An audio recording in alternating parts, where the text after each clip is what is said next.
आप सभी को मेरा प्यार भरा नमस्कार। मैं शैलेश कुमार, स्वागत है आप सभी को आपके अपने YouTube channel SK spoken English class में। मेरे प्यारे दोस्तों, आज जो पढ़ना है आप लोगों को समझना है देयर के यूज के बारे में। ऐसे तो सुने होंगे देयर का मतलब वहां होता है, लेकिन यहाँ जो समझना है आपको, देयर किसी भी सेंटेंस में, वाक्य में, है ना, सब्जेक्ट का काम करता है उसको मीनिंगफुल बनाने के लिए, सेंटेंस की मीनिंग को पूरा करने के लिए।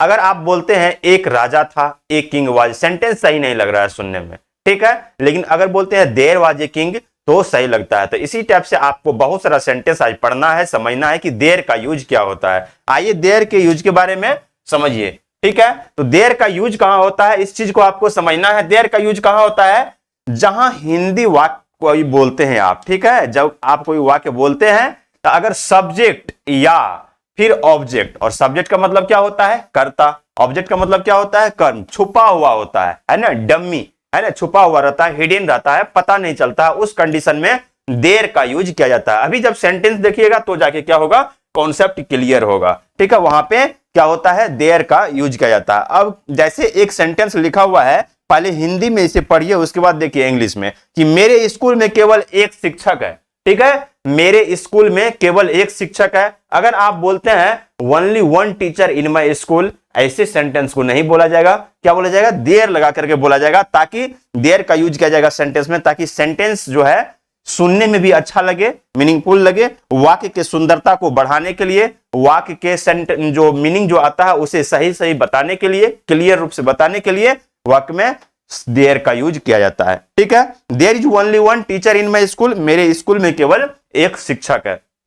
तो आपको समझना है वाक्य में सब्जेक्ट के रूप में देयर का यूज किया जाता है, उसके सुंदरता को बढ़ाने के लिए और सही मीनिंग को क्लियर करने के लिए, बताने के लिए। अब देयर वाले वाक्यों में क्या होता है, देयर वाले वाक्यों में आवश्यकता अनुसार क्या होता है, आवश्यकता अनुसार क्या जाता है, हेल्पिंग वर्ब, है ना, is, am, are, was, were का प्रयोग किया जाता है, मॉडल वर्ब का भी प्रयोग किया जाता है, हैज, हैव भी आता है। तो आपको क्या समझना है कि देयर के बाद अगर नाउन प्लुरल है तो उसके साथ वर्ब भी क्या होगा, प्लुरल हो जाएगा। अगर नाउन सिंगुलर है तो वर्ब भी क्या हो जाएगा, सिंगुलर हो जाएगा। आप इस स्ट्रक्चर को देखिए, देयर है, उसके बाद क्या है, वर्ब है, फिर नाउन है और अदर वर्ड है। यहां पे क्या है, अदर वर्ड, या तो नाउन आता है कोई, या कोई अदर वर्ड आ जाता है, ठीक है। इस चीज को समझना है क्या।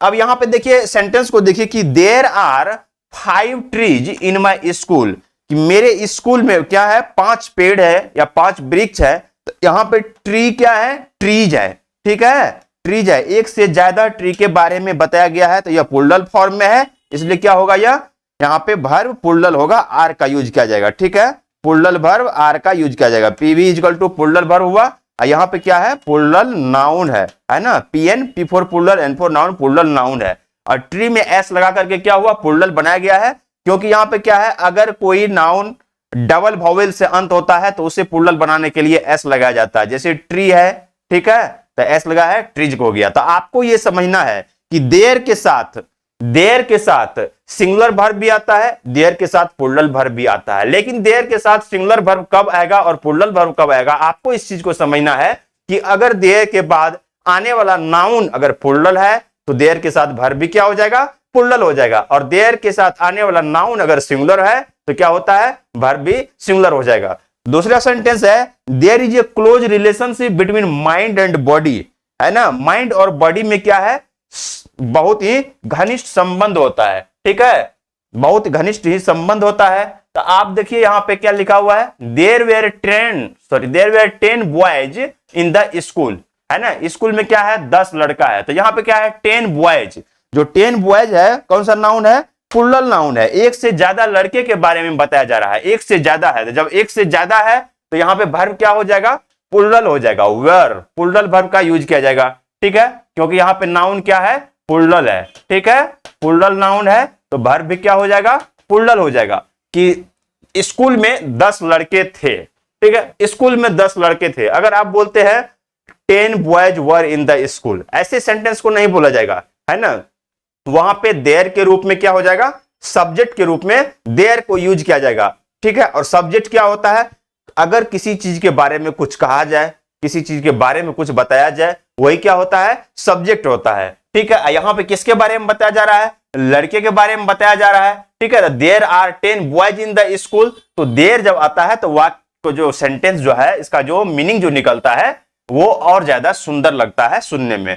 उसके बाद है there were some girls behind me, मेरे पीछे कुछ लड़कियां थी।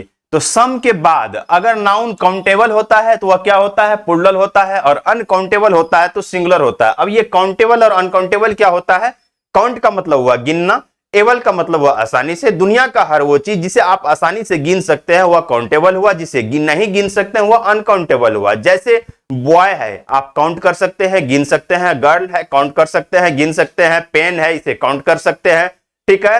लेकिन जिसे काउंट नहीं कर सकते जैसे वाइल है, वाटर है, गोल्ड है, तो सम के बाद आने वाला नाउन क्या होता है, वह काउंटेबल होता है। और जब काउंटेबल होगा तो क्या होगा, प्लूरल होता है। काउंटेबल और अनकाउंटेबल भी होता है, अगर काउंटेबल है तो प्लूरल होगा। और यहां पे नाउन अगर प्लूरल होगा तो इसके साथ वर्ब भी क्या होगा, प्लूरल हो जाएगा, ठीक है।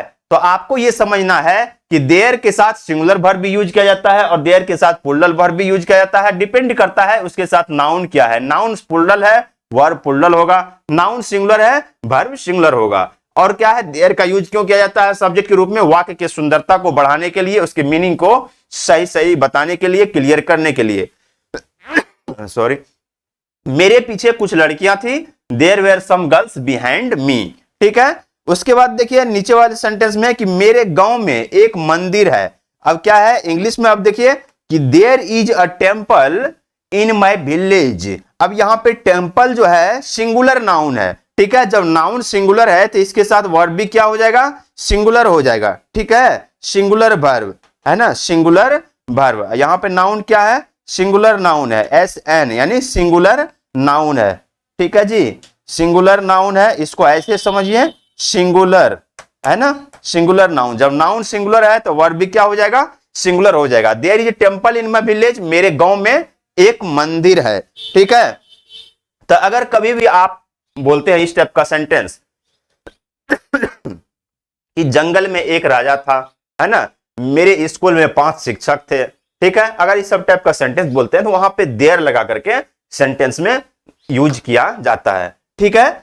अब there are 60 students in my school, कि मेरे विद्यालय में 60 विद्यार्थी थे। तो 60 स्टूडेंट्स ये क्या है, प्लूरल फॉर्म में है। जब प्लूरल फॉर्म में है तो यहां पे क्या है, आर का यूज किया गया है, ठीक है। आर क्या है, प्लूरल वर्ब है, आर का यूज किया गया है। और अगर बोलते हैं कि there are 60 students in my school, मेरे विद्यालय में 60 विद्यार्थी है, और अगर आप इंग्लिश में इसको बोलिएगा 60 स्टूडेंट्स इन माई स्कूल, क्या है, सेंटेंस सही नहीं लग रहा है सुनने में, है ना, अकॉर्डिंग टू ग्रामर गलत लग रहा है। इसलिए देयर का यूज एक डमी सब्जेक्ट के रूप में किया जाता है वाक्य को मीनिंगफुल बनाने के लिए, ठीक है। नेक्स्ट सेंटेंस देखिए, अब यहां पे कुछ निगेटिव सेंटेंस भी आता है, ठीक है। देयर में निगेटिव सेंटेंस भी आता है, और देयर का यूज प्रेजेंट में भी किया जाता है, पास्ट में भी किया जाता है ना, कभी शैल विल के साथ भी किया जाता है। जैसा सेंटेंस आता है, जिस हिसाब से सिचुएशन रहता है, टेंस रहता है, उस हिसाब से देयर का यूज सब्जेक्ट के रूप में किया जाता है। अब निगेटिव सेंटेंस में क्या है, there is no lion in the forest, sentence क्या है, निगेटिव है, ठीक है। तो यहां पे सिंगल लायन के बारे में बताया जा रहा है, ठीक है। तो यहां पे क्या है, सिंगुलर वर्ब का यूज किया जाएगा कि जंगल में शेर नहीं है। अगर आपको बोलिएगा इसको कि no lion in the forest, sentence गलत है, ठीक है। कैसे बोला जाएगा, there is no lion in the forest, ठीक है। अब यहां पे है there is no one in this village, इस गांव में कोई नहीं है। अगर आप सेंटेंस में बोलिएगा कि no one in this village, sentence गलत है।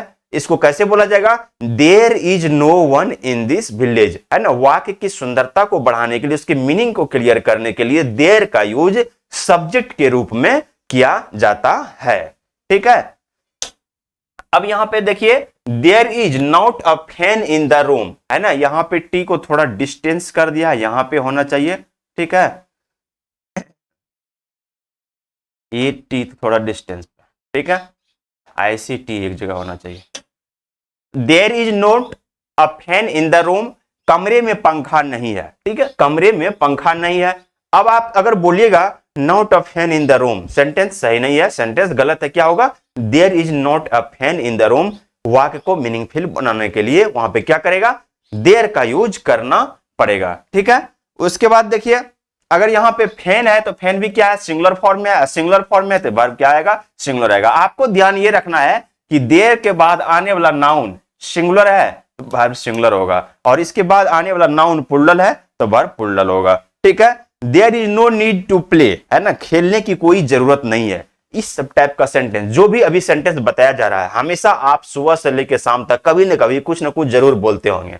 ठीक है, तो अगर आपको इंग्लिश बढ़िया से पढ़ना है, समझना है, तो जब कभी भी वीडियो लेक्चर को देखते हैं तो शुरू से अंत तक जरूर बने रहिए, देखिए, और शुरू से अंत तक अगर बने रहिएगा, देखिएगा, तो एक के बाद एक वीडियो लेक्चर जो डाला जा रहा है, तो आपका कॉन्सेप्ट ज्यादा क्लियर होगा। जिस टाइम में आप बोलते हैं, अगर हर एक चीज कॉन्सेप्ट क्लियर है हर टॉपिक का, तो आपको बोलने में कहीं कोई परेशानी नहीं होगी। आगे देखिए, अब यहां पे है इंट्रोगेटिव सेंटेंस। इंट्रोगेटिव सेंटेंस का मतलब क्या हुआ, जब आप किसी से प्रश्न पूछते हैं, क्वेश्चन करते हैं, तो उस कंडीशन में कैसे सेंटेंस आएगा, इस चीज को समझना है।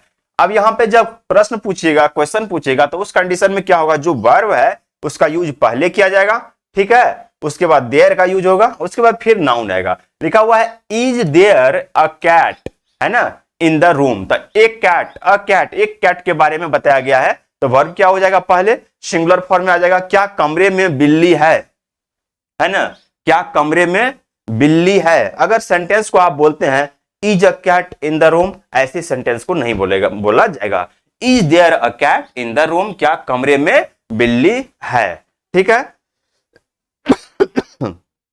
उसके बाद देखिए नेक्स्ट है why there a king in the forest, क्या जंगल में राजा था, क्या जंगल में राजा था। अधिकतर क्या होता है, जब आप देयर का यूज करते हैं और इट का यूज करते हैं, इट का यूज जो है कल के वीडियो लेक्चर में बताया जाएगा आप लोगों को, तो ये सब कभी न कभी आपको, अगर कोई स्टोरी पढ़ते हैं तो वहां पे अधिकतर यूज किया जाता है, या इंग्लिश बोलते हैं वहां भी बहुत ज्यादा यूज किया जाता है, कॉम्पिटेटिव एग्जाम में भी यूज किया जाता है। कॉम्पिटेटिव एग्जाम में क्वेश्चन जो है आपको कैसे आएगा कि देयर के बाद नाउन क्या है, सिंगुलर है या प्लूरल है, इधर वर्ब क्या करेगा, सिंगुलर प्लूरल चेंज करेगा। नाउन प्लूरल है, वर्ब सिंगुलर डाल देता है, तो वहां पे सेंटेंस को आपको समझना पड़ेगा, कि सेंटेंस को समझना पड़ेगा कि गलती कहां पे है, सही है। कॉम्पिटिटिव एग्जाम में पूछा जाता है, लेकिन स्टोरी में आपको इंग्लिश बोलने में हमेशा देयर का यूज किया जाता है।